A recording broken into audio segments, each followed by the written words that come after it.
Please stand for the playing of the national anthem and for prayers.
Please remain standing. Let us pray.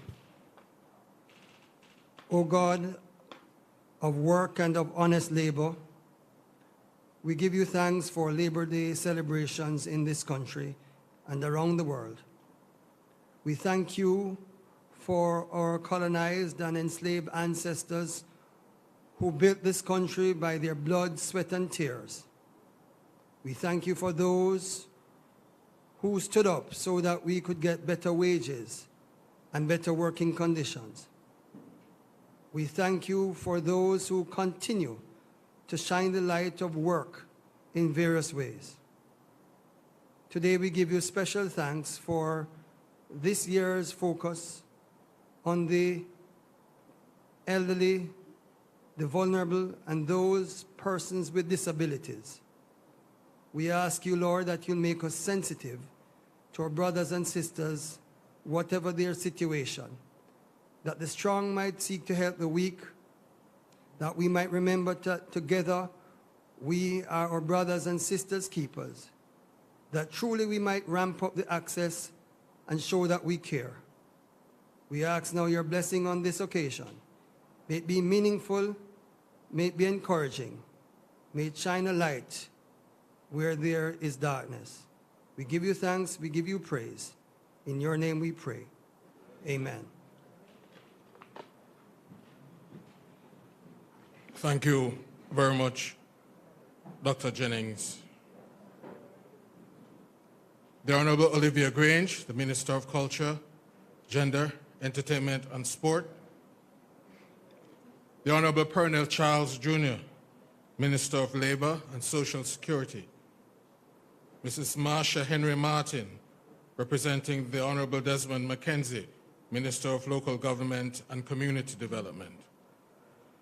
The Honorable Professor Denise Eldemire Shearer, Senator Floyd Morris, Permanent Secretaries, Heads of Agencies, Media, ladies and gentlemen, good morning. And welcome to the Ministry of Culture, Gender, Entertainment and Sport. And thank you very much for joining us for the launch of National Workers' Week and Labor Day. Well, this year we focus on people with disabilities, the elderly, and the vulnerable. Please help me to welcome a champion for people with disabilities, Senator Floyd Morris.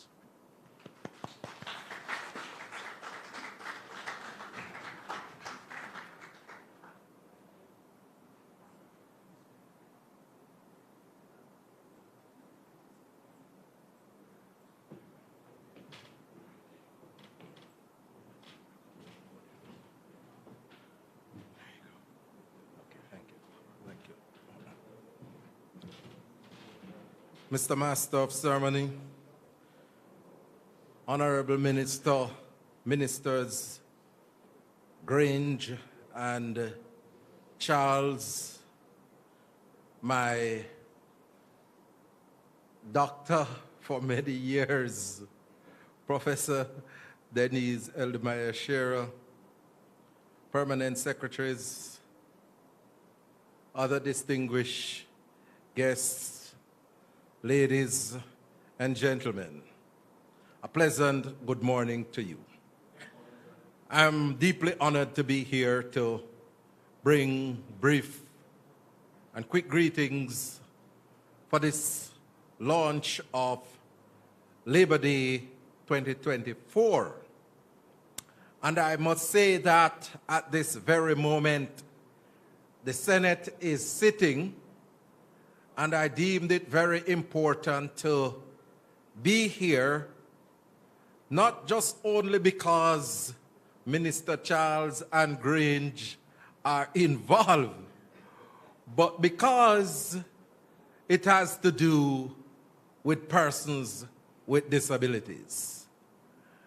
And once you say persons with disabilities, no matter what, it is a priority for me. And especially within the context of this Labor Day for 2024, where the focus is on persons with disabilities, senior citizens, and the most vulnerable within our society. The emphasis is on access, making public spaces more accessible for persons with disabilities and senior citizens. And I am excited about it, honorable ministers, because I have been leading the charge in terms of research and publication where disabilities are concerned in Jamaica and the Caribbean. And I've researched and published in areas of employment, healthcare, in areas of the media, inclusive education, and culture. But included in that is the issue of accessibility. And one of my celebrated publications have to do with accessible and inclusive city. Can Kingston, Jamaica measure up? And it spells out a whole slew of challenges for persons with disabilities in the city of Kingston and make some recommendations. And so what is being proposed and what will be taking place for Labor Day 2024 fits right within what is required from the Convention on the Rights of Persons with Disabilities, the Disabilities Act of Jamaica, the Building Act of Jamaica, and various research that have been documented. And so I want to publicly endorse and support the activities of Labor Day 2024 because it is for a noble cause. When I travel around the world, the first thing, P.S. Thorpe, that I look for is how accessible the place looks. And I have to make sure that some of what I see elsewhere is supported here in Jamaica. And so we want the sidewalks to become more accessible, not just for persons with disabilities, because it's not only persons with disabilities going to benefit. Senior citizens going to benefit. Pregnant women. We're going to talk about men and women who are shopping on the street. Individuals who are jogging on the street will benefit from an accessible sidewalk when it is built. And you just name the plethora of access that will flow from Labor Day 2024. And I want to lend my support and say that I will be there on Labor Day to lend my hand in terms of creating greater access for persons with disabilities, senior citizens, and the vulnerable. Let us ramp it up for 2024. Thank you very much.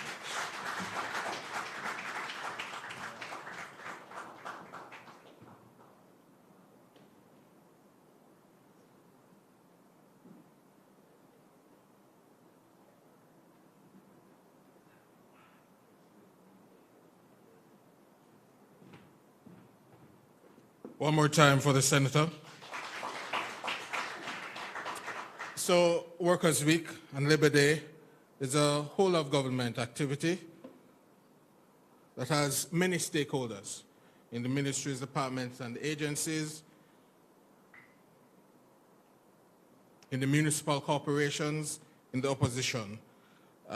One of our main partners is the Ministry of Local Government and Community Development.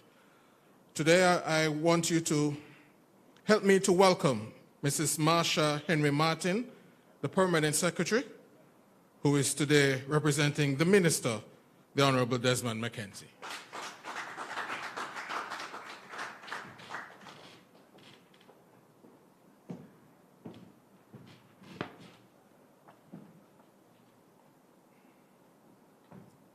Mr. Master of Ceremony, Oliver Watts. Good morning, sir. Honorable Olivia Grange, Minister of Culture, Gender, Entertainment, and Sports. The Honorable Pernell Charles Jr., Minister of Labor and Social Security. Honorable Professor Denise Eldemaya Shearer, colleague permanent secretaries, Senator Floyd Morris, and Reverend Dr. Stephen Jennings. Other distinguished guests, members of the media, a very pleasant good morning to you also. A very pleasant good morning to you also. Thank you so much. So I stand here this morning, not in my own capacity, but representing our minister, as you heard, who unfortunately is not able to be present today. If you were watching last night, you'd have realized he is out in Portland on another mission as it relates to disaster management as we approach June, when we will recognize another event. But we are here today to celebrate the week that is to come, Workers' Week and Labor Day. Every year, Labor Day gives us the renewed opportunity to rediscover and apply our individual and collective sense of humanity and civic pride to the development of our communities. The symbolic power of Labor Day and Workers' Week remains unchanged. We are still called on to rise to higher levels of community awareness and community action, and to make community, parish, and national development happen. Accordingly, we recognize our social potential and the contributions of our workers under the theme, Persons with Disabilities, the Elderly and the Vulnerable. Ramp up the access, show that you care. This is an important theme that goes beyond the categories of persons it identifies.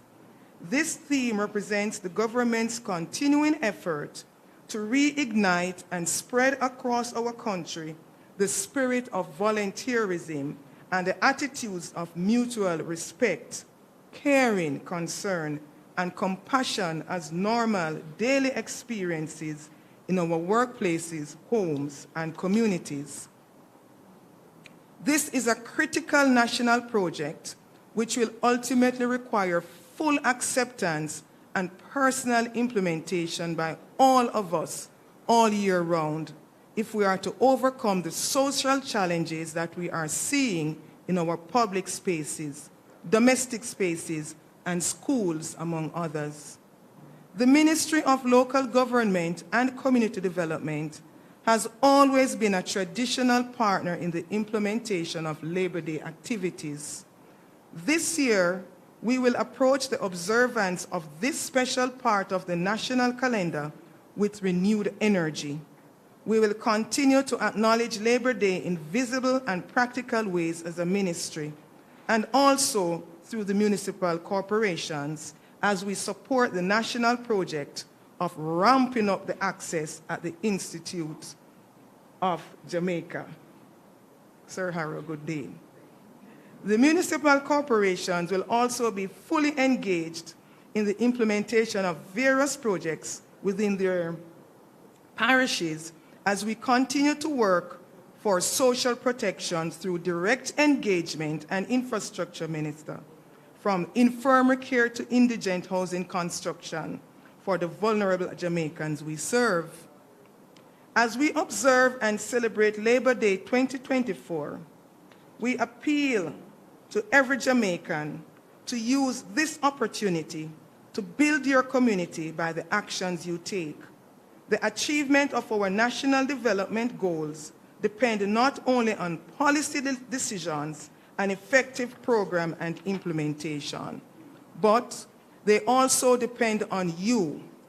They also depend just as strongly on our ability to collaborate effectively at every level to the benefit and protection of everyone. Above all, Labor Day is an appeal to nationhood, and I urge us all to treat it not as a holiday.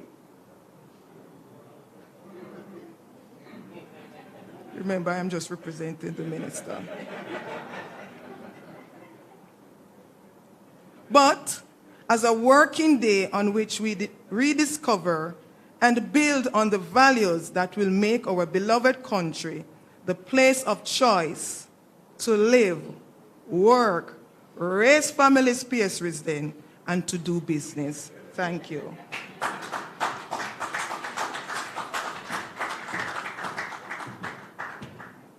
Thank you very much, PS. I heard Minister Mackenzie's voice all over that speech. It's not a holiday. By the way, did we say hi to the people watching on social media? As chairman, I can ask you to say hello. And I also have a privilege, it doesn't happen often, to lay hands, and I'm laying hands this morning on the Managing Director of Heart NSTA Trust, Dr. Tanisha Ingleton, to give brief remarks.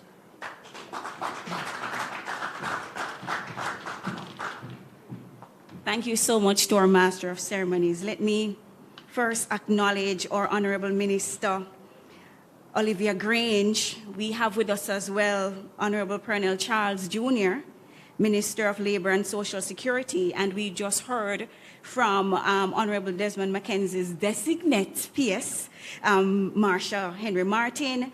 We also have with us today PS Bernard. We have as well our PS from the Ministry of Labor, PS Risden, with us. And it is indeed a privilege for me to be here just to address you briefly. Thank you so much, Minister. The Trust is indeed grateful to be partnering with the Ministry of Culture, Gender, Entertainment, and Sport for this Labor Day. The Heart Trust has placed a strategic emphasis on the engagement of persons with physical and mild disabilities with the aim of affording them greater access to our suite of programs. The Trust Minister has reimagined the curriculum and the services that we offer to provide more equitable access for persons with disabilities. We have invested in Braille note takers. We have given scholarships to individuals with disabilities. And just last year, we had a 70-year-old graduating from our programs. And so we're pleased to announce this year, Minister, that we will be with you on the road. We will not be sleeping. It is going to be a work day for us. And so our trainees, our staff members, we will be across the island constructing ramps, mounting signage, establishing accessible parking spaces, installing handrails, restroom accessibility, and refurbishing activities will be taking place. For Region 1, Minister, we will be at the Stimulation Plus Childhood Development Center. We will also be at the Genesis Academy, and it's critical for us to be in these places in Kingston because it's to address the critical needs and to improve the overall conditions of these institutions. For Region 2, those of us in St. Thomas, we'll be at the Yalas Primary, which is the off-site for Randolph Lopez School of Hope. And this facility operates a shared classroom separated by plyboards and caters to children with special needs.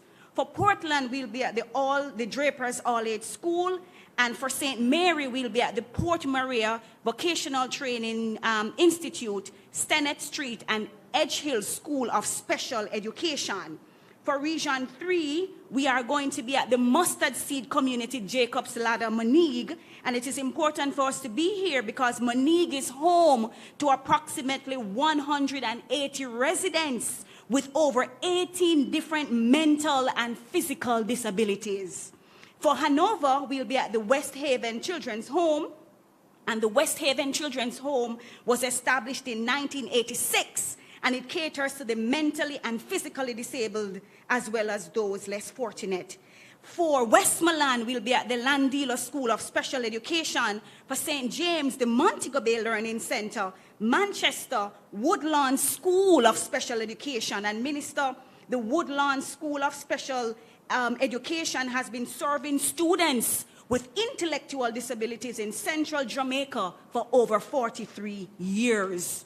For Region 6, we are going to be at the Windsor School of Hope Special Education Maypen campus. And so our trainees or instructors or support staff and anybody across Jamaica that would want to be on those projects, you are welcome to work with us on that day. We will be constructing ramps, mounting signage, establishing accessible parking spaces, installing handrails, creating more accessible restrooms, and refurbishing activities to include painting, minor repair, painting of perimeter walls, designing and painting of murals, provision of bed linen for those on the sick bay, and of course, repainting of pedestrian crossing. And so Heart Trust is here to support and to ensure that we are indeed contributing to the development of every single Jamaican. Thank you.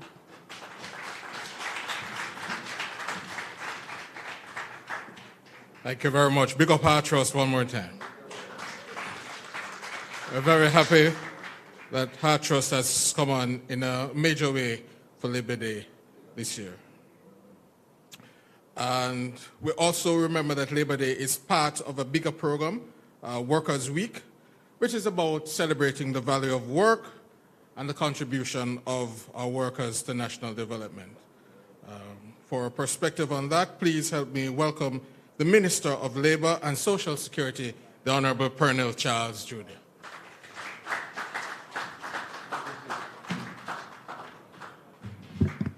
Thank you to our moderator. No, sorry, Chairman. That's what I heard you say. I noted that. Of course, let me say good morning to my colleague, Minister and Auntie Babsy. I have no choice but to be here on my constituency day. Thank you, Minister. To our Permanent Secretary, Henry Martin, representing the Honorable Desmond McKenzie, Senator, my church brother and friend, Senator Morris, Permanent Secretaries, about 4 are here, maybe some more at the back, representing, including my own Permanent Secretary, who I have to, of course, acknowledge. Dr. Shearer, Dr. Ingleton, and I see a couple of other doctors here as well, and all of the distinguished guests. This is a good morning. I was a while ago listening to Dr. Ingleton, and I saw when she stepped, just stepping with energy, moving. And it reminded me of what we did yesterday, myself and Permanent Secretary and Minister Dunn, you had a function at UTEC where we were launching the Future of Work and Productivity Summit that's coming up in June. And at that function, Dr. Dana Morris Dixon, our minister in charge of the digital issues, was there. And she noted, and I'm minded to note here, that this government, Permanent Secretary Thorpe, is taking a very collaborative approach. And through collaboration and cooperation and coordination, we are going to see that we achieve more. And it is seldom now that you find functions where you don't find multiple ministries. And that's to be noted, Sir Bernard. It's to be noted as a very deliberate approach to achieving sustainable growth. And I like it. I like it, not just because I'm a minister, but you would have heard Reverend Dr. Jennings say in his beginning that he's reaching out to the God of labor and work. And I think that he's looking down on us and he's pleased when we do that together.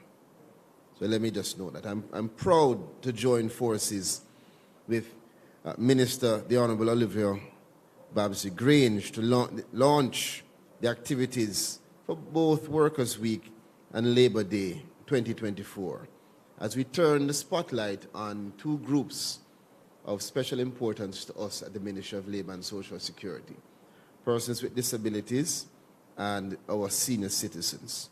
And the theme for this year is excellent. We're recognizing the abilities, fostering greater inclusion of our workers, and ramping up the access to show that we care. It's a call to action. I believe that it's a call to action for all of us as Jamaicans to pledge our support to fostering the inclusivity that is necessary and actually moving beyond just talking about it to getting something done. It serves as a reminder that every one of us, regardless of our challenges, regardless of our abilities, we are all in circumstances that merit equal access to opportunities and services.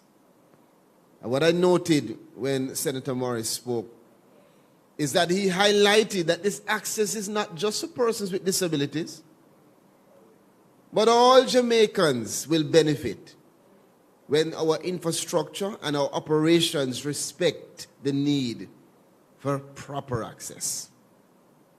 Sometimes you're driving on the road and you see persons have to be smalling up themselves to dodge the vehicles. These are issues that we have to look on. It's not just an issue for persons with disabilities, it's an issue for all persons. And so I noted that, and I want to concur. Our focus is on providing access, but it surpasses just physical access. And this is something that we want to reiterate. We're talking now about access to education, access to financial and social support, and access to employment opportunities. And there are the linkages there between the Labor Day and our Workers' Week. It speaks to ensuring that rights of all workers fought for and earned by the labor stalwarts of the 1930s, and on which we, succeeding generations, we have built for nearly 90 years, and we have promoted and protected it for that time. When we speak of rights, every Jamaican worker, everyone must be assured that these rights are fortified by appropriate policy, by legislation, by systems, Ms. Corodas, that are in alignment with the world-class labor standards. This government, your government, is committed to facilitating an environment in which the creativity, the potential of every Jamaican worker can be encouraged, can be harnessed for the growth and development of this beloved land. We are all of us, where the productivity is recognized as the springboard to launch us into the prosperity that we speak of.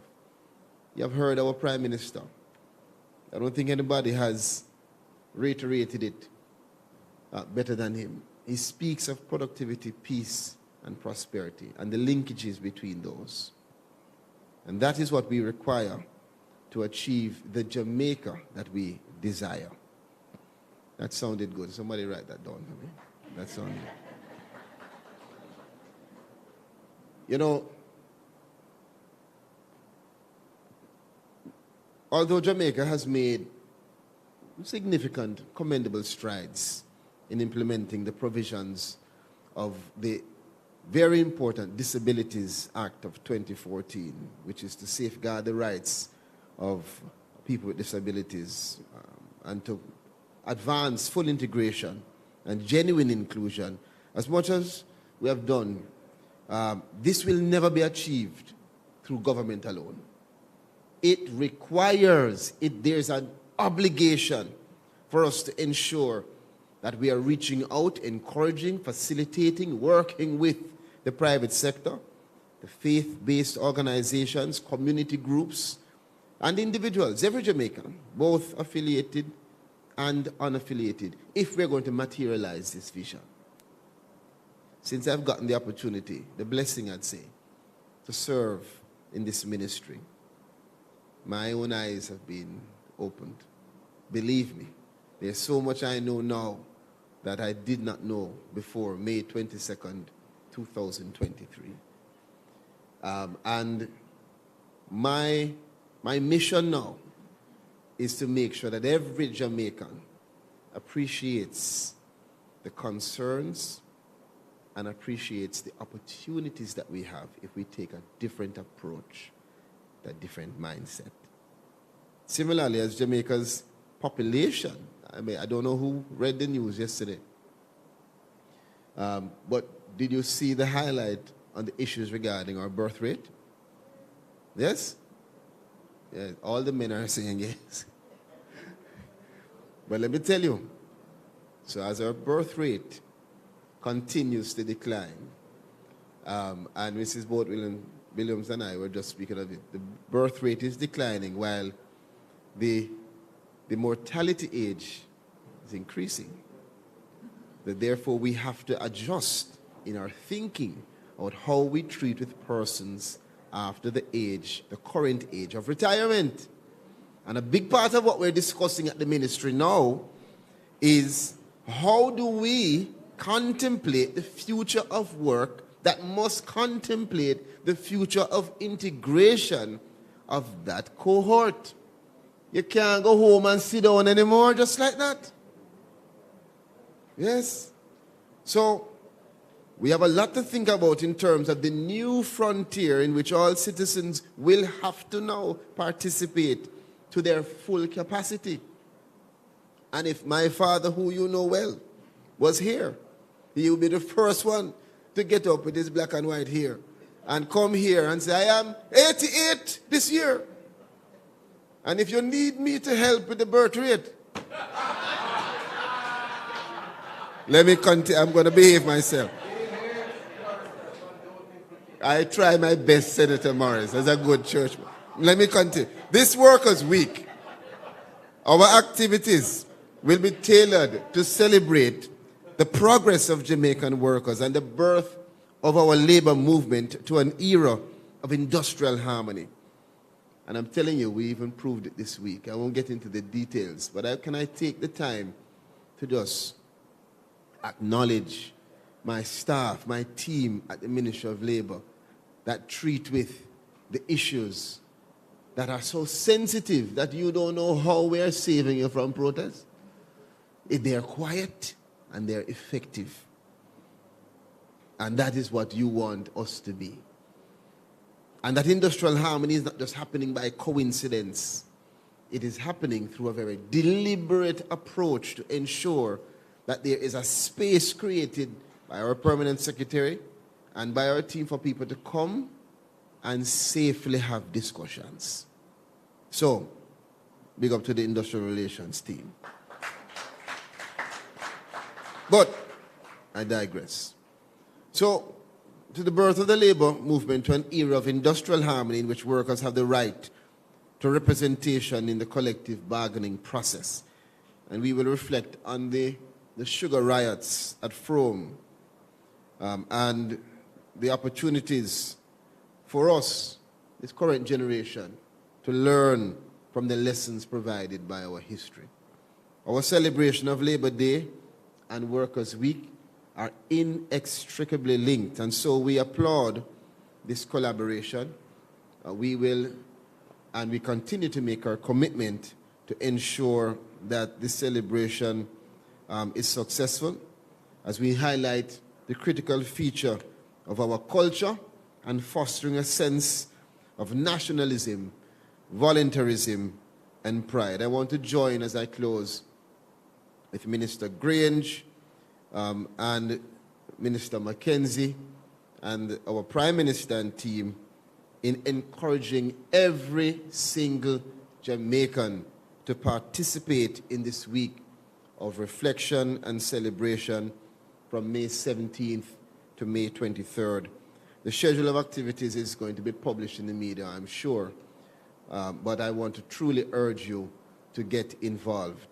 Together, again, let us, ramp up the access and show that you care, all right? Thank you very much. Thank you very much, Minister. And now, ladies and gentlemen, the Minister who heads the Labor Day program, the Honorable Olivia Grange.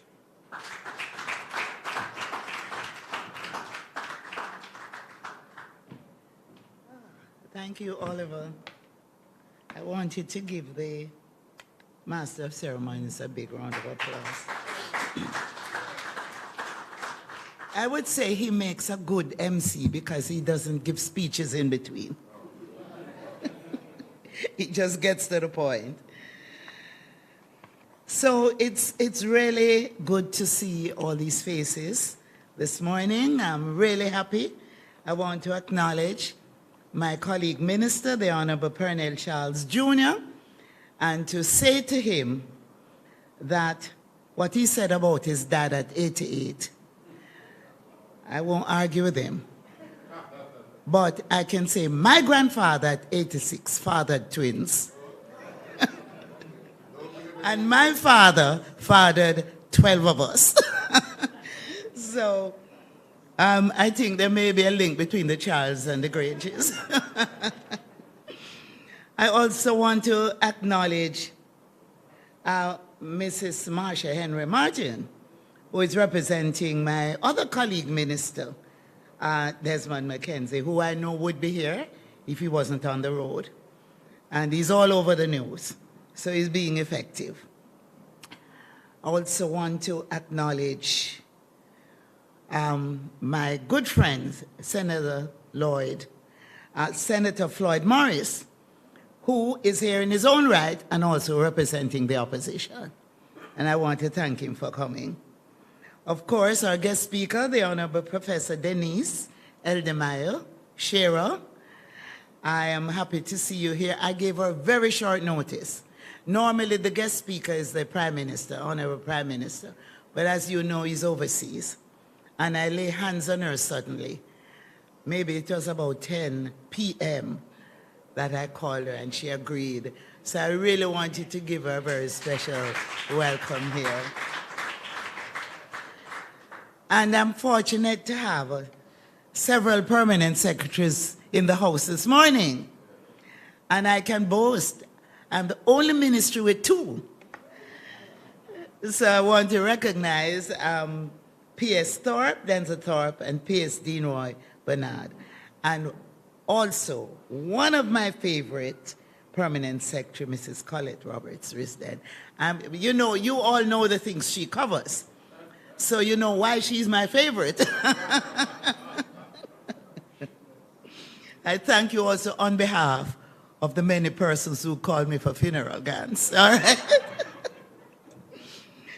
And of course, the newest kid on the block, and she's full of energy, Dr.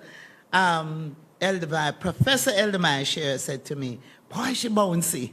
and full of energy. And I could not have her in the house this morning and not make her speak. Dr. Tanisha Ingleton, thank you so much for coming. So I don't want my acknowledgements to be longer than my speech. So I'll just say other heads of agencies and departments, representatives of municipal corporations. Do we have any of the mayors here this morning? No, but I know they're representatives of the municipal corporations. Ladies and gentlemen, members of the media, and those joining us online and on PBCJ, I just want to thank you for coming this morning and to say to you that on this occasion, we are doing something that is going to impact on people's lives throughout this year and beyond. So once again, we join hands to celebrate Workers' Week and Labor Day. It is indeed another occasion to celebrate the power of the Jamaican family to engage with each other in national development by giving of our all and our best for the benefit of our people and our country. Indeed, we are a people who have come to understand that when we stand together in the face of adversity or challenge and reach out to support each other, our efforts generate success and no one is left behind. We have proven this throughout our history and throughout our culture. First, we focus on Workers' Week and the industry and tenacity of the Jamaican worker. We are mindful that it is our blood, sweat, and tears that we have built this country as descendants of people captured, people tortured, and enslaved who took over the realms of governance and have created one of the most prosperous brands in the world, brand Jamaica. Our people have always maintained the resilience, determination, and diligence that are pillars of proper work ethic and productivity. So today we pause to acclaim the Jamaican workers who have demonstrated their fearlessness in confronting negative situations and generate wealth for our families and revenues for our country while ensuring that no one is left behind. And our workers are certainly fearless even when they demonstrate. So in this regard, I thank the Honorable Pernell Charles Jr., Minister of Labor and Social Security, and his team for the role his ministry has played in sustaining the kind of stable and dynamic industrial relations that support the Jamaican worker. And not only that, for the role they play in providing the various services for the vulnerable. We pay tribute to the men and women, to the labor unions and union leaders for daily reigniting the flame of the Jamaican workforce through the promotion of proper industrial practices. I also want to salute the late former Prime Minister of Jamaica, the Most Honorable Hugh Lawson Shearer, outstanding trade unionist and labor leader, whose life was dedicated to the promotion of labor laws and practices reflective of a modern society, again in which no one is left behind. In keeping with the mantra of Mr. Shearer, the disabled, elderly, and vulnerable had to be protected and cared for. And so, this year, we are celebrating persons with disabilities, the elderly, and the vulnerable among us. We pay homage to workers with all kinds of disabilities, workers who have not allowed their vulnerabilities to prevent them from making honest and outstanding contribution to our country's development, such as Senator Floyd Morris. We admire, yes, please applaud him. We admire their faithfulness and dedication, their perseverance in the face of limitless challenges, and their display of courage, tenacity, and determination as they rise each day to make their mark on the country's GDP and contribute to the social and spiritual well-being of all. Indeed, words from our national anthem come to mind. It is about caring and true respect for all. It is about our eternal Father strengthening us, the weak, to cherish. We live in a world where too many persons are self-centered. We live in a dog-eat-dog society where only the fittest of the fittest will survive. A world in which people are very selfish and heartless, particularly in dealing with the differently abled, elderly, and vulnerable. Yet, we have understood that we stand a better chance at living well if we care about each other and negotiate proactively on behalf of those who are not able to because they're differently abled or disabled. I just have to pause to say, when I first went to Central St. Catherine as Member of Parliament, I did some T-shirts, and it says, Babsy Cares, to the point where they started calling me Babsy Care, thinking it was my name. So, this Labor Day, we pause to work in communities and institutions to make life more accessible to persons with disabilities, the elderly and the vulnerable. It is all about accessibility for all. Access is one of the core constructs of identity formation and proof of true respect for all. Lack of access generates frustration, a sense of not belonging, and a weakening of national and individual identity. For this reason, I'm happy this year's focus for Labor Day is on caring for persons with disabilities, caring for the elderly and the vulnerable by providing access for all. It is about access to buildings, to health care, to education, to every element of the nation's goods and services for all, without exception. It is about building ramps, working elevators, smart pedestrian crossings, road and other signs and physical symbols made easy to interpret, and to provide services that are available to all. Our aim in all this must be to ramp up the access, show that you care. So this leads me to recognize the Honorable Desmond McKenzie and his entire team for the work they carry out every Labor Day to register and support projects based on the year's theme. The municipalities play a very important role in being that network across the island. This year, I want to call on every member of parliament, every mayor, every custos, every councillor, every church, civil society, every service provider to ramp up the access and show that you care. As long as there are stairs, there must be a ramp. Dr.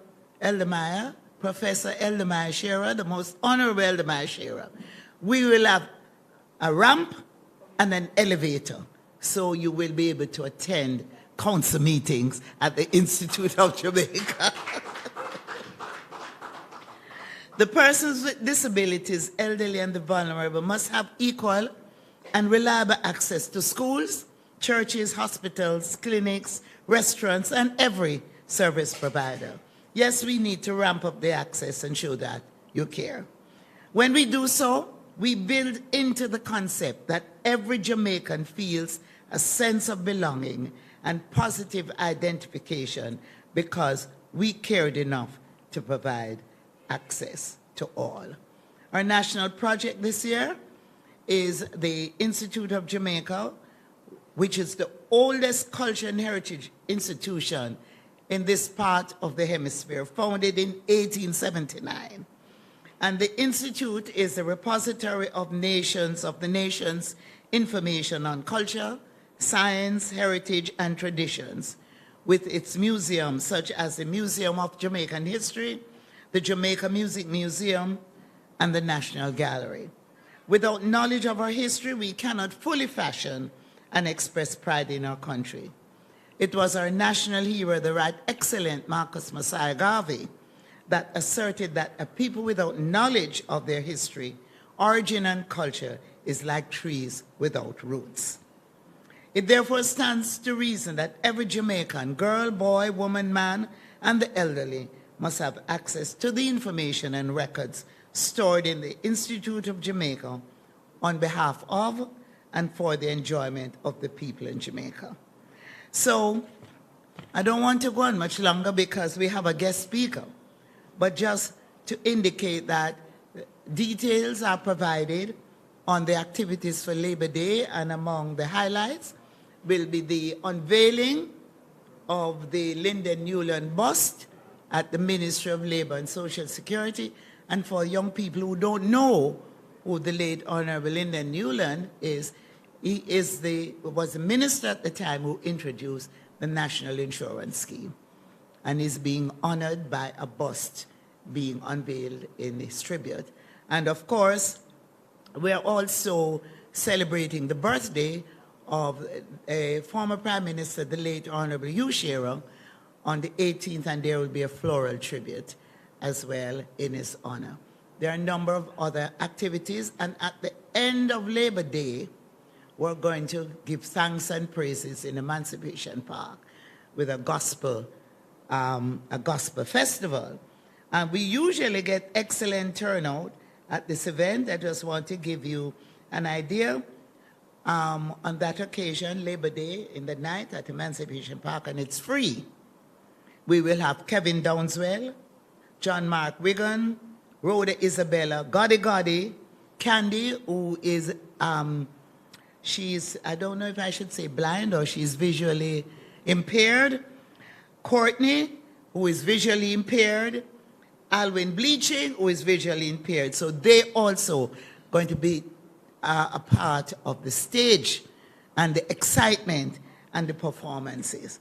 So I look forward to seeing all of you there. I look forward to seeing you at the National Project, which is, the team will be led by the Honorable Prime Minister.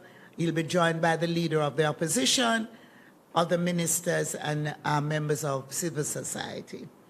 I want to encourage you to also create your own programs. I know HART has a major program.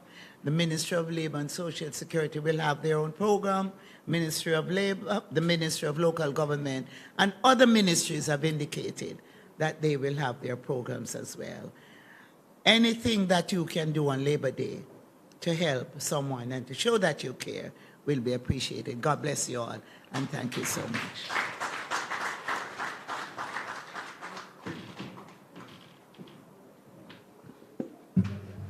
Thank you very much, Minister Grange.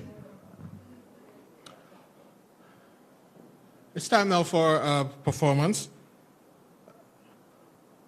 And let me tell you a little bit about our performer who's coming up. He's a gold medalist in the JCDC Festival of the Arts, and he attends St. Andrew Prep School. Ladies and gentlemen, please welcome Alejandro Taylor.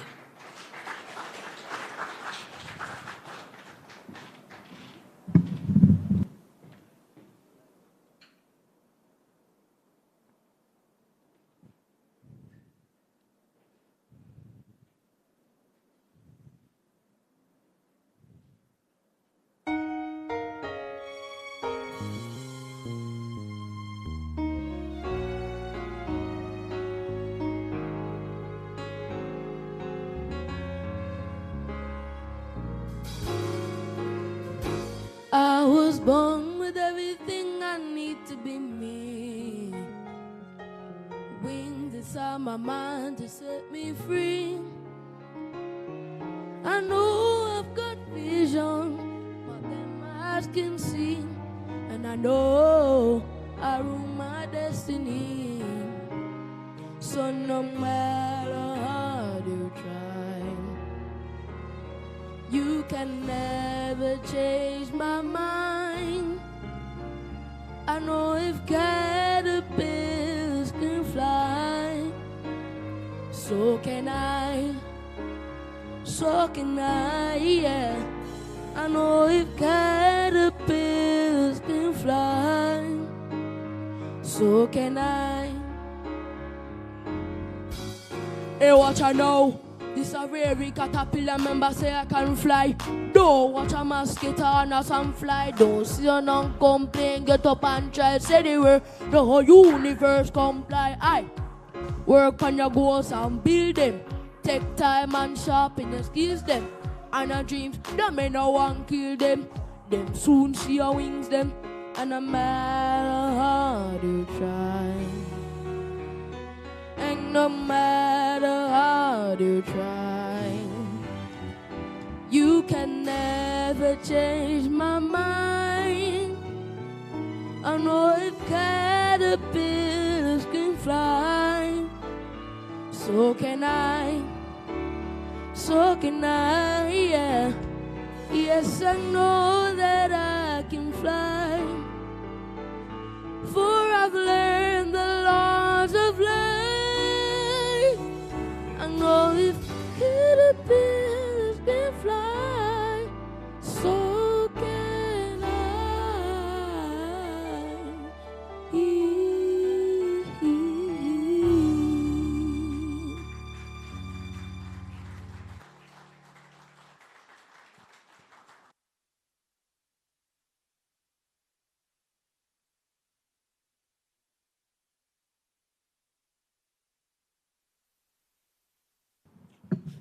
One more time, please. For Alejandro Taylor. And now, ladies and gentlemen, it's time to hear from our guest speaker, the Honorable Professor Denise Eldemire Shearer, a professor of public health and aging, quite an accomplished researcher and advocate, and a great speaker. Please welcome her.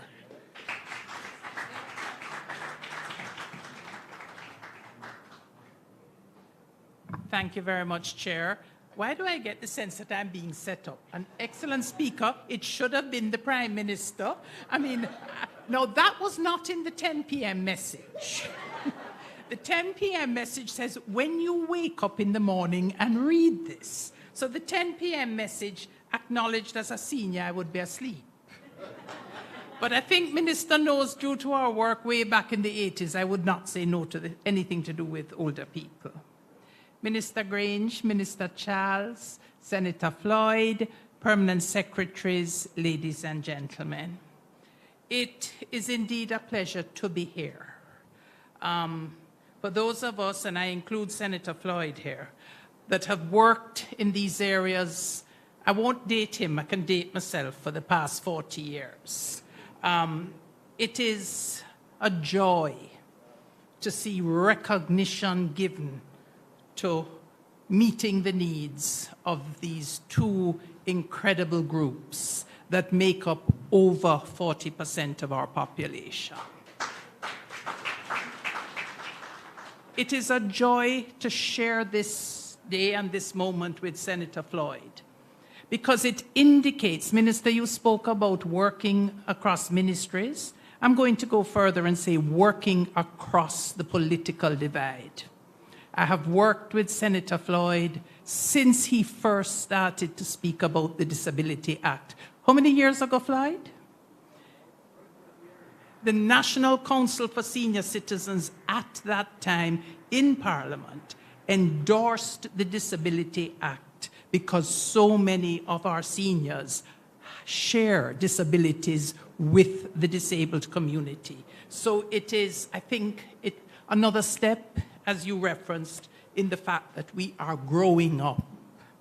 So we are here to celebrate and to honor and to improve the life, not the life, but more the comfort of persons with disabilities, the elderly and the vulnerable. The theme, Ramp Up the Access, Show You Care, actually has two components for us. There is something in this theme for everyone. The ministries, the municipalities, but for every church, for every family member, show you care. It's a time, as so much is going on in society, and we're talking about violence in schools. Let us pause. Let us remember the Jamaica that those of us born before 1962 and there just a little after, your 88-year-old father, remember where there was such gentleness. So it gives us a chance to go there.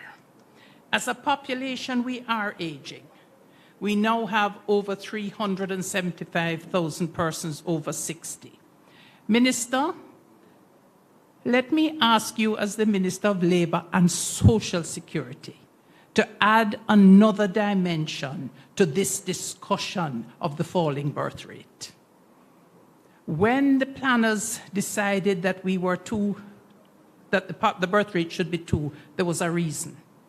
We have to ask ourselves when people are talking about increasing the birth rate, as a country with our GDP, can we in fact maintain a larger population?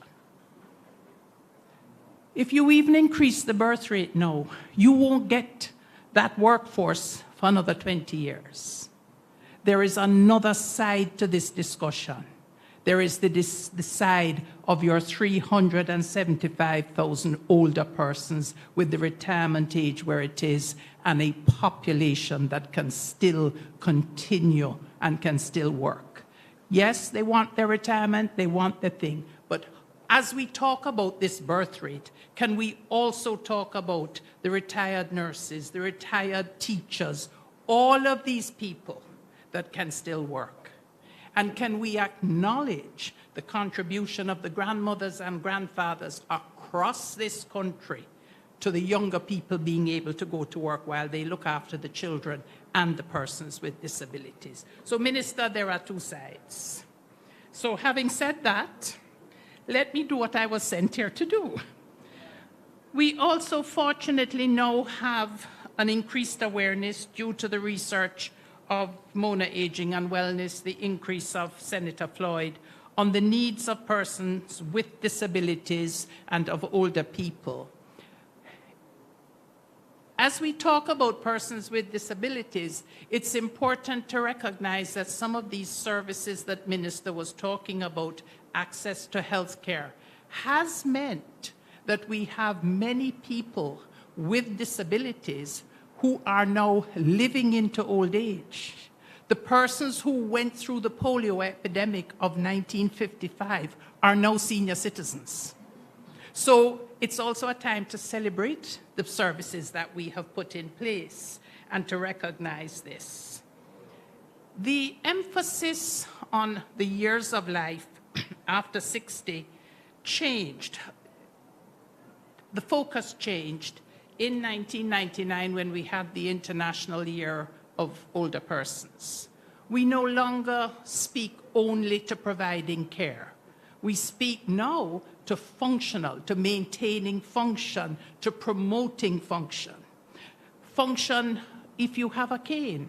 Function if you don't see. And this Labor Day theme and project means we can put meaning, even more meaning, to those tenets of then. No longer is retirement the signal to go home and rest. Life after retirement is now 20 to 25 years. When the retirement age was set, you went home for 4 or 5 years because life expectancy was somewhere in the 60s. I've retired 7 years. I'm not ready to rest. I'm not ready to sit down and say, I give up. I'm only one of 375,000 persons. 70,000 of those are over 80 who may, in fact, be a little frailer. But it's a big population. Accessibility is key to achieving what we want to achieve as functional aging and functional health. As has been said many times this morning, and I want to accentuate it, we tend to focus on ramps, we tend to focus on rails on stairs, and I'm the first one to tell you that one step for somebody with a physical disability and bad arthritis You can't go up one step without somebody to hold on to. So we're not talking about long steps. We're talking about any steps. Some of those steps that you see to go up to a post office to collect the NI check need something on the wall to hold on to. But accessibility is much more than that. If you have visual problems, can you see the signage on a building? Older people do not read multiple messages well. A lot of our signage have 4 or 5 messages. So this gives us an opportunity to re-examine what we mean by access. And if we take it, I hope we're not talking about one day. I hope we're not just talking about Labor Day.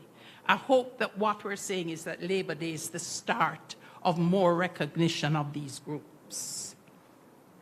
So let us think about that. The surfaces have been mentioned. My office used to be on Old Hope Road.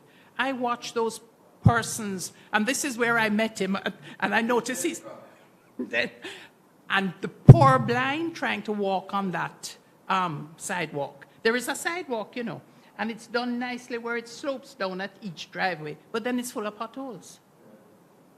There's nothing there, there's no crossing. So it's about being sensitive to the needs. And these are not big money jobs. So independence, which can mean persons maintaining dignity.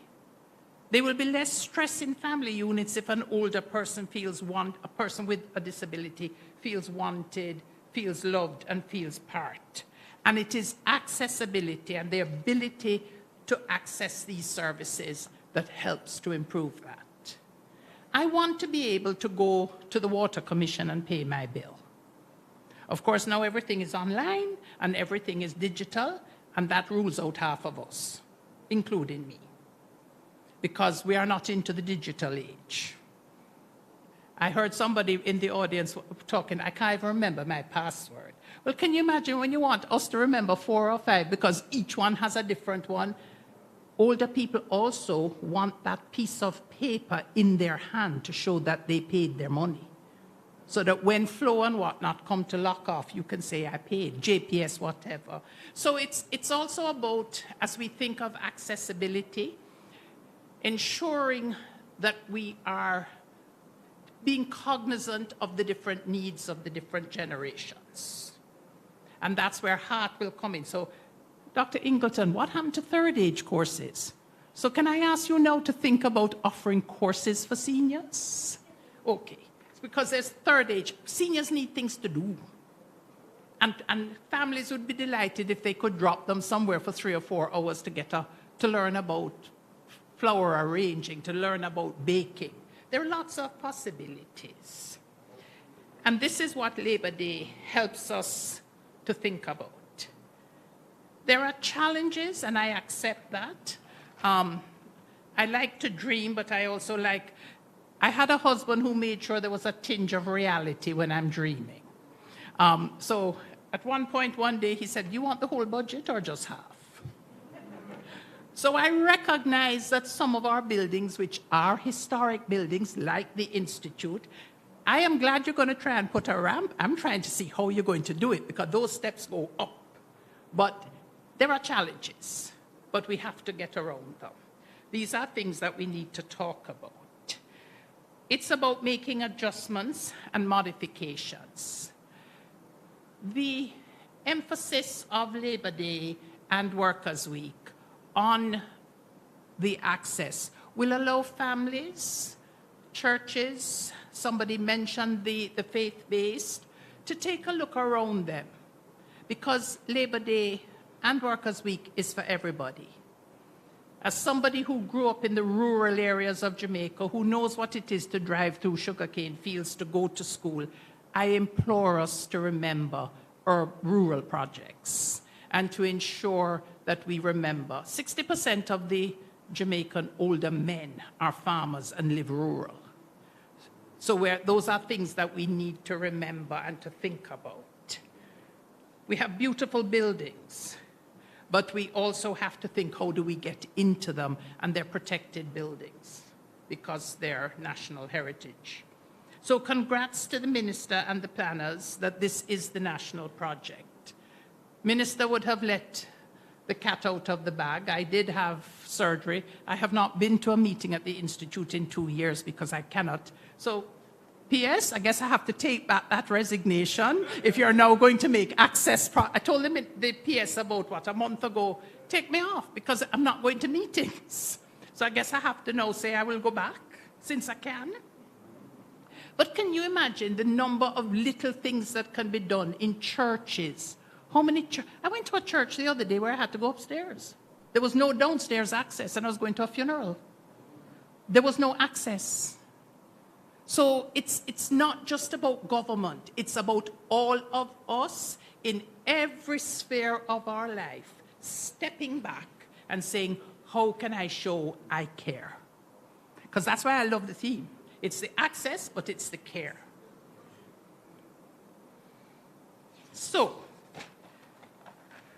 the second part of the theme, which I keep going back to, is showing that you care, is an appeal for all of us. Yes, government providing the leadership, but it's for everybody. Businesses, private sectors, to look at this topic and an opportunity, as has been said, to reignite attitudes of respect, empathy, and caring. We have to remember, don't assume. You don't know if somebody has a hearing problem. Don't assume that they're ill, that they're getting mental because they don't answer you. So it's about stopping and finding out what else can be done to achieve access. I was somewhere the other day and somebody said to me about a certain person, I think they're developing dementia because they walked right past me. Now, I happen to know the person cannot see. But as I learned through Senator Floyd and the people at the School for the Blind, people who cannot see, as Senator says, when I see, but they walk past you, as if they can see. The first one that came into my office at Denwin, I thought he was wicked because the lady was driving him and she was sick. I later found out he could not see. He therefore could not drive. So let us also not assume that people are being difficult or are A or B. Let us step back and take the time to find out. We need to think of access as a right, a human right. We tend to think of access to services, whether it's social security or health, as a right. And we will provide the social security and we will provide the health. But can you go into the building to get it? Can you use the computer to make the application? So these are things that we need to do. And ministers, members of the audience, we also need training. We need customer service training to be a little more patient with our older persons and persons with disability. People get very short with them. They're asking questions because they either can't hear, they don't fully understand, they can't read the documents. We have to remember that we're dealing with a population that does not have the education that Jamaica now boasts of. Because we have people who went to school 70 years ago. So it's also about some of the youngsters that we have in our caring, in our service areas, being a little more tolerant of older people as they speak to them. As it's also Workers' Week, and I suspect that with my other orientation to the needs of workers, I cannot escape without making a mention that our seniors and our persons with disabilities are very much a part of Workers' Week. They're very much a part of the gratitude the nation needs to have. We are talking about persons who helped to build this country, sometimes with sweat and tears. And I mentioned the cane fields, the Barnet and whatnot that I grew up with. And I used to think, as I drove in the air-conditioned car, it must be horrible being out there in this sun. But their children today are our directors because of the sacrifices that they made to give them an education. And it is also time that we pause and continue to tell them thank you. It's also important that we recognize that while in many cases they're not contributing via taxes and GDP, our seniors and our persons with disabilities continue to play a vital role in nation building in their families. They continue to be the backbone of a family. They continue to look after these little grandchildren. Many of them can't do the homework that they get now, you know. But you see them there sitting, but they can teach them manners and values to say please and thank you. And let us honor that. Let us respect it. And so, as we play our part through our various institutions, through our various government offices, through the municipalities, and I can't leave out the churches. Any of us that work with older people know that the church remains our social, thank you, yes, the backbone of social activities and making sure that they don't feel lonely. Every female after retirement becomes head cook and bottle washer of some church group. And I had a discussion with Early Gordon, who was the co-chair of the council when I was. I said, yes, all of you believe it's all about God. It's also about survival. It's also, yes, you get some blessings and whatnot, but half of it is about survival and feeling important. Let us, as we talk about access and care, let us remember the needs of our older people, which go into things like love, dignity, respect, and feeling wanted. It's important. And let us find ways to facilitate the continued participation. Let us take a lesson from the community-based groups that allow them to come to meetings and to give them things to do. Let us value our older people, our vulnerable groups, and our persons with disabilities as a critical resource in a developing and growing nation. And let us recognize the support and they can give to the younger generation as we seek to provide this country that everybody wants to live in and everybody works in. Let us ramp up the access, and importantly, let us show we care. Thank you.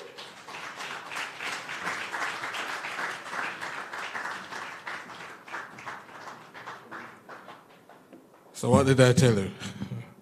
Very engaging and gave us a lot to think about as we go about our daily lives. So one more time, please, for Professor Eldemaya Shearer. And Professor Minister Grange has asked me to apologize. She missed some of your presentation. She had to dash out to deal with an emergency. This, after all, is a media event. So in the event that there are questions, we'd like to take them now.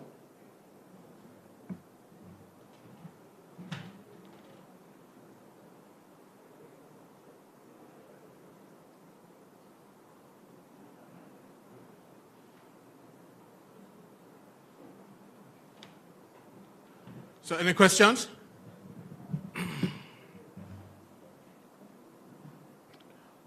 All right, we have a little bonus for you. We'd like to give you a little bit more information about the national project. Professor was asking how we're going to get the ramp in. I think the people at the IOJ are able to answer that question for you, Professor. So they'll do a demonstration.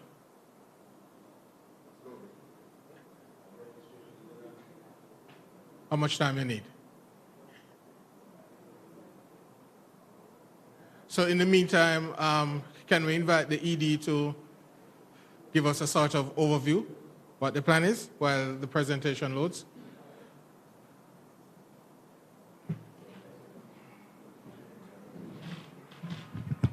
Good morning, honorable ministers. Good morning, permanent secretaries. Good morning, ED of our trust. And guest speaker, Professor Eldemaya Shearer, and other distinguished guests. We are happy and delighted. I am Leslie Harrow, the Executive Director of the Institute of Jamaica. We are indeed happy. We take it as a privilege that the minister and the ministry would have selected our organization to be the National Labor Day Project. As the minister mentioned, we are celebrating 145 years of existence. As a plant, as a building, you would know that 145 years construction is definitely would not be conducive for persons with disability or vulnerable persons to utilize our space at this time. We recognize that there's a need to make our space user-friendly because, and you'll appreciate that most of the people who use museums are generally mature persons who really has interest in their history, their heritage, and culture. And so we welcome the gesture because it is something that, as an institute, we thought about and we shared in our vision that we must be more accessible. And so the National Labor Day Project being at the Institute of Jamaica is one that we really, really appreciate. It will provide us with a ramp at the intersection of Tower Street because it would be difficult to get it from East Street as we are located at the corner of Tower and East Street. So the ramp access will be on Tower Street. It comes right along the Natural History Museum side, and then it goes onto the plant of the Institute of Jamaica. It takes you into that alfresco area where we will be paving the area, beautifying the area, so that it moves you onto the plant. When you get onto the plant, that would be phase one. Phase two, we are also looking at getting ramps in the other museums. The National Museum, which is next door, we have some makeshift ramps. They are really unsafe, and we need to make adjustment to those. So we are doing that as well. The big ticket item is the lift Minister spoke about, is to get that lift onto the area that leads into the Natural History Museum, our lecture hall, and also our gallery space. We believe that the gallery space, we need persons to be able to access it all the time because we also recognize that there's a need for a bigger space for the music museum. So we have now, on a temporary basis, provide for the music museum to use our National Gallery space. So our music museum will now be at the National Gallery space, which we believe will provide a lot of incentive to our people because our music museum is quite important. We have had persons coming from the UK and all over the world just to find out about Jamaica's culture, particularly relating to music. And so if we do not have a music museum that is accessible, it is saying that we are not ready for first world types of operation. And so as I wait on the video to come up, I want to assure you that at the Institute of Jamaica, we are doing everything possible at all our locations to make it accessible to every single individual. It is an imperative for us because, as the minister would say, we have the best kept secret. The best kept secret must be accessible to persons if you do not want it to no longer be a secret. Our heritage and culture ought not to be a secret. And so it's very important that we make it accessible to all. Our team did a wonderful work in bringing out a video and an idea of what it is that we will have at the end of phase 3. But most importantly, when you all come on the 23rd, you will see work in progress.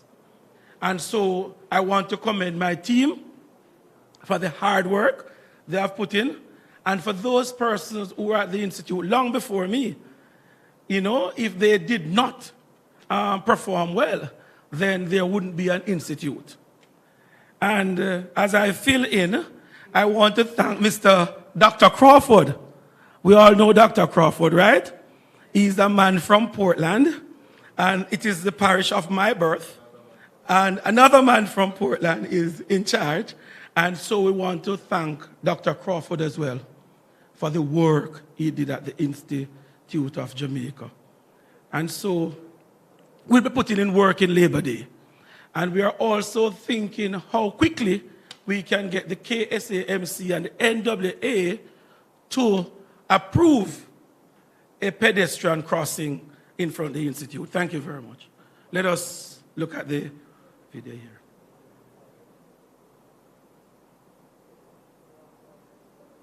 It has a lovely sound. I want you to hear it as well.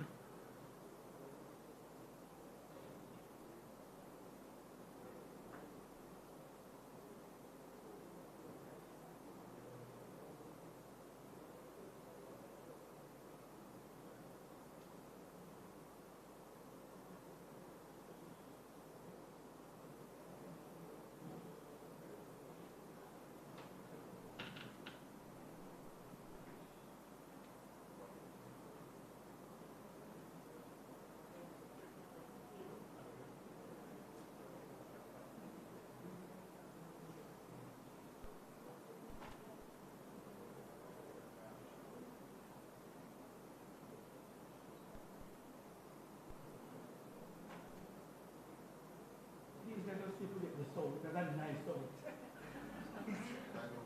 Wonderful song.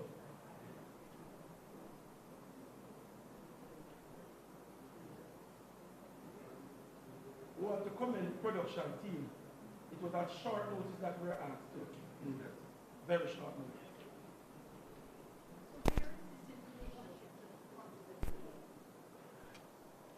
It is from Tower Street, the corner side of Tower Street, East Street, Tower Street, right there at the side. So it goes alongside East Street.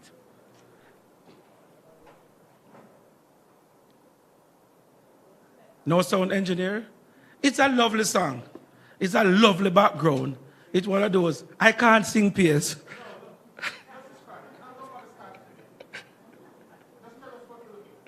Okay, you're looking at the alfresco area. Could we restart? I want to show you where we just restart.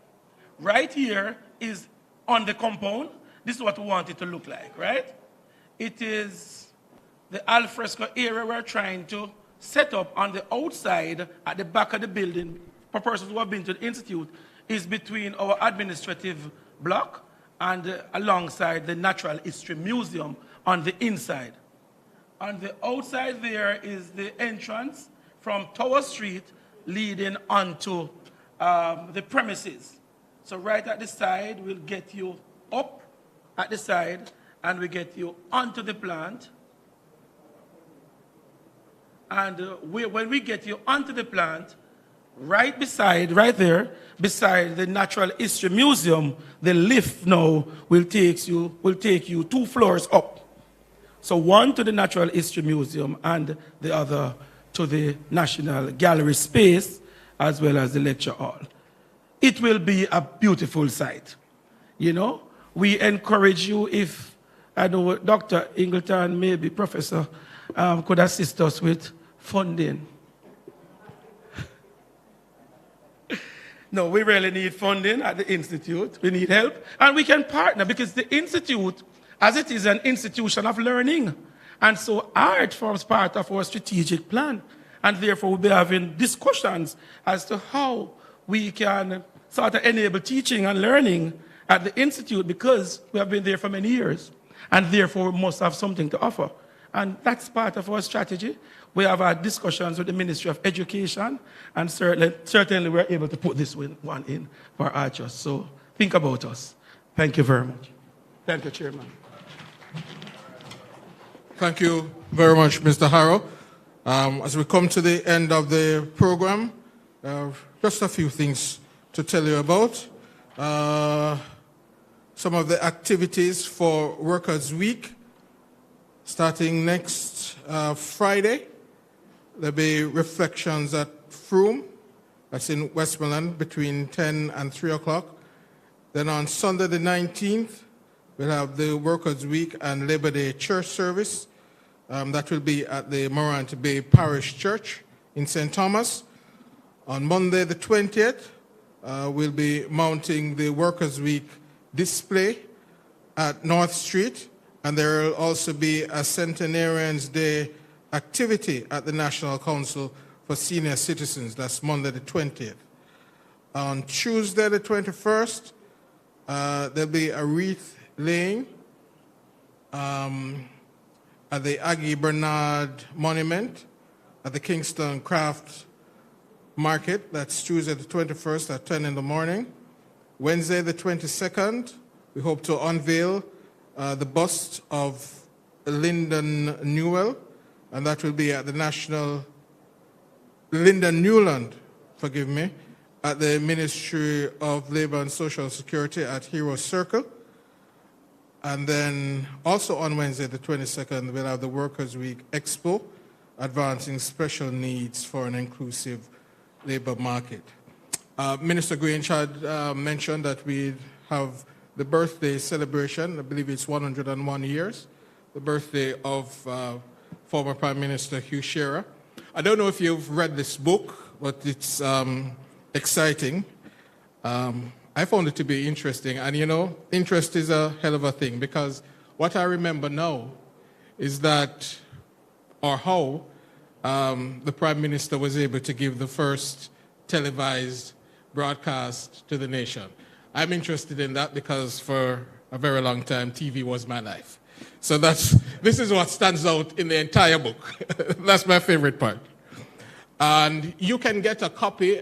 Professor has kindly donated some copies of this book. So on your way out, please, if you can, get one. It's very fascinating, the story of Hugh Lawson Shearer, Prime Minister number 3. Prime Minister 3. If there are no questions, we can now wrap. Oh, I'm afraid I didn't learn sign language, Ms. Amos. Please help me. Oh, we're hearing from JUTC. Miss, please come and tell us your name. Thank you, Oliver. Good afternoon, everyone. It appears we're in a church service because there's a lot of laying of hands, and apparently I just got laid upon.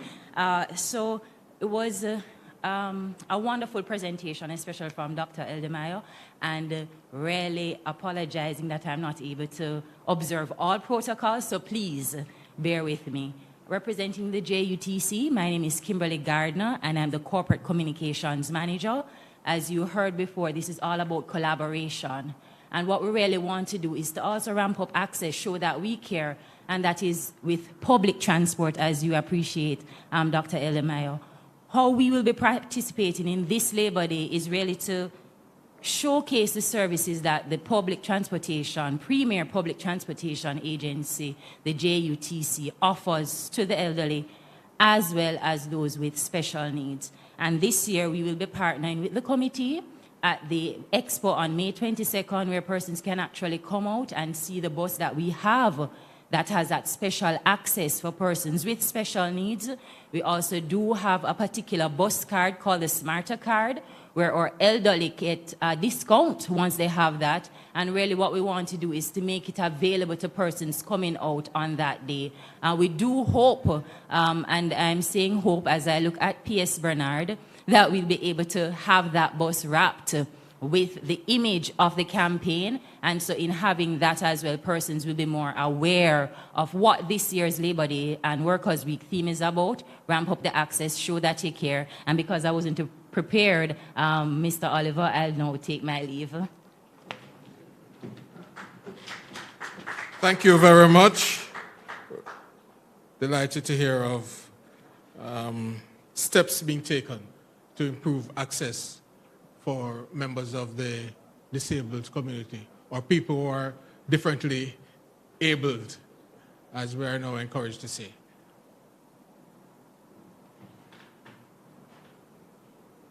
So as we wrap, I now invite the permanent secretary. We have two permanent secretaries. We have Mr. Thorpe and we have Mr. Bernard.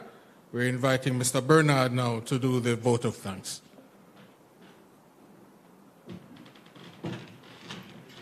Thank you very much, Mr. Chairman. It is customary that when we have guests in our building, we first thank them. We have to thank them before we end. And certainly, I want to just ask you to bear with me just a little longer, to really say thank you to, first of all, the Secretariat, the Planning Committee that has put so much work, ladies and gentlemen, into bringing us even today to where we are. And many of them are seated in the audience. I want to acknowledge the work. Director Arrow, your team, we thank the JUTC team for the support. We thank the JDF. And I think you should give them a round of applause when I call the institution. And we don't build many things in Jamaica without the JDF. And it was really refreshing to see how they were enthusiastic about work. The army is not just putting down insurrections and wars. They are building. And so we really thank them for that. We thank the Ministry of Labor. Permanent Secretary, you know, it is, I said it to you, how overjoyed I was to see the vim and vigor of Gillian Carrodus and her team. And I just want to really thank the Ministry of Labor, Ministry of Local Government. Marsha, nice seeing you. It's been a little while. It's lovely seeing you representing your minister. And you said it, this is joined up government. And it is not just joined up government, but joined up people, because together we achieve more, right? That's team. And it was really wonderful. The GIS has been on board in promoting the work that we are doing. I have to recognize my brother PS, and I said it all the time, that the vision that we have for this building, this little space that we have here, that save us from spending millions at the Pegasus and elsewhere to do things like this.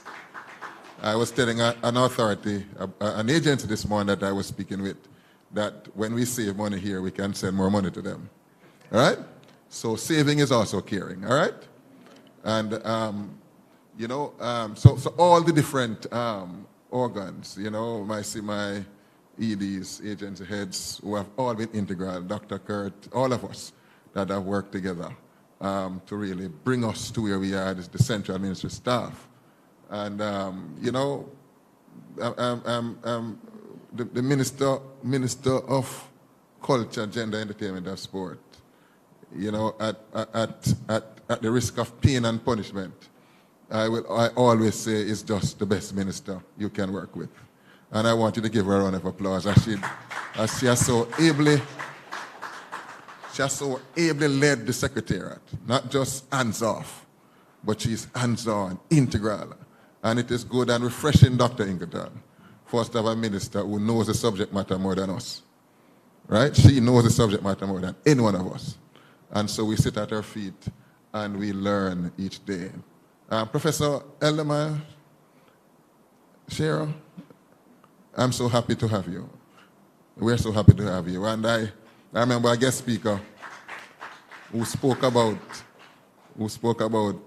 being laid on suddenly to speak at an event, but he had about 5 pages to speak on. So as I saw you going through, we're so happy to have you. And thank you for your service to Jamaica Land We Love. Give her another round of applause. I want to say thank you to our Minister of Labor and Social Security, the Honorable Pernell Charles Jr., who was here. And, you know, what resonated with me from his speech was that, you know, like my son, years ago when my son was in prep school, everything in the school that was expensive to be contributed, he volunteered his father. And so when I go to the teacher, I say, oh, your son volunteered you. The most expensive, if you're going to put on a door or a window, Daddy will do it. Right? So he volunteered his father to improve the birth rate. So we thank him for that. And to Senator Floyd Morris, I observed something, ladies and gentlemen. You know what I observed? Right? That all the speakers that came up here were disabled, except Floyd Morris. Every one of them that came up here, disabled except Floyd Morris, because he's the only one who never read from a script. Thank you, Senator. And Senator is my all brother, right? And we call him at university in those days Ray Charles. You know that? So anywhere he is Ray Charles, he knows that it's a Taylor man. Taylor right, Taylor all, the best all, the all of all. So thank you very much, ladies and gentlemen, for coming. And we look forward. This is the launch, so there is still work to be done. So we look forward to the cooperation, the coordination, and the support. Thank you very much from the #1 ministry. Thank you.